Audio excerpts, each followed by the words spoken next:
आपने भानगढ़ के किले का नाम तो सुना ही होगा। भानगढ़ का किला देश के हंटिंग प्लेसेस में से सबसे टॉप पर है। यहाँ गवर्नमेंट के आदेश से एक बोर्ड भी लगाया गया है कि सूर्योदय के बाद से लेकर और सूर्यास्त से पहले तक ही उस किले में प्रवेश की अनुमति आदेश है। मतलब आप सूरज की रोशनी में ही वहाँ उस किले में घूम सकते हैं। भानगढ़ के किले को लगभग 400 साल पहले आमेर के राजा भगवान दास ने बनवाया था। किला 1573 में बनाया गया था। ऐसा कहा जाता है कि जब राजा भगवान दास भानगढ़ के किले को बनवा रहे थे तब वहाँ एक योगी रहते थे जिनका नाम बालूनाथ था। वहीं उनकी कुटिया हुआ करती थी। जब यह किला बन रहा था तब योगी बालूनाथ ने आगाह किया था कि यह किला बनाओ, लेकिन इस किले की ऊंचाई इतनी ही रखना कि मेरी कुटिया पर इसकी परछाई ना पड़े। लेकिन कहा जाता है कि बनाने वालों ने इनकी बातों को नज़रअंदाज कर दिया और इससे नाराज होकर योगी बालूनाथ ने श्राप दे दिया कि इस भानगढ़ के किले का सर्वनाश हो जाएगा। भानगढ़ के किले में आज भी कोई रात में नहीं रुकता है। कहा जाता है कि वहाँ प्रेतों का बसेरा है और रात में तरह तरह की आवाज़ें आती हैं। पायल और घुंघरू की आवाज़ें सुनाई देती हैं, चीखने रोने की आवाज़ें आती हैं। कहा जाता है कि अगर रात में वहाँ कोई रुकता है तो वह जिंदा नहीं रहता है। भानगढ़ के किले से जुड़ी एक और कहानी है।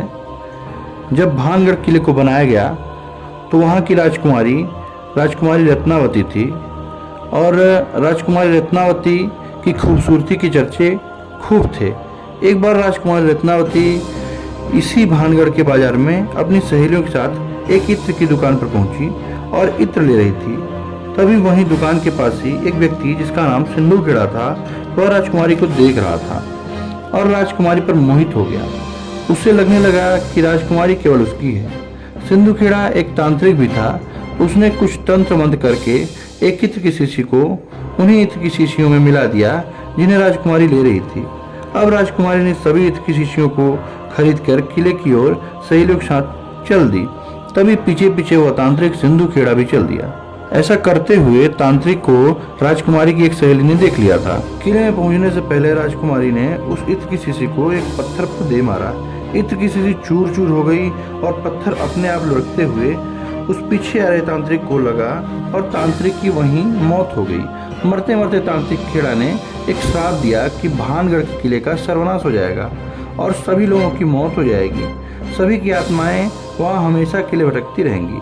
और कुछ ही दिनों के बाद पड़ोस के एक राज्य जिसका नाम अजबगढ़ था, भानगढ़ और अजबगढ़ के बीच जंग छिड़ जाती है। अजबगढ़ शक्तिशाली होने के कारण भानगढ़ से जीत जाता है। अजबगढ़ की सेना भानगढ़ के राजघराने के लोगों को मार डालती है, जिसमें राजकुमारी रत्नावती भी मारी जाती है। और कहा जाता है कि आज भी उन सभी की आत्माएं वहां भटक रही हैं। तो आपका क्या कहना है भानगढ़ के रहस्य पर? कृपया इस वीडियो के कमेंट बॉक्स में कमेंट करके जरूर बताएं।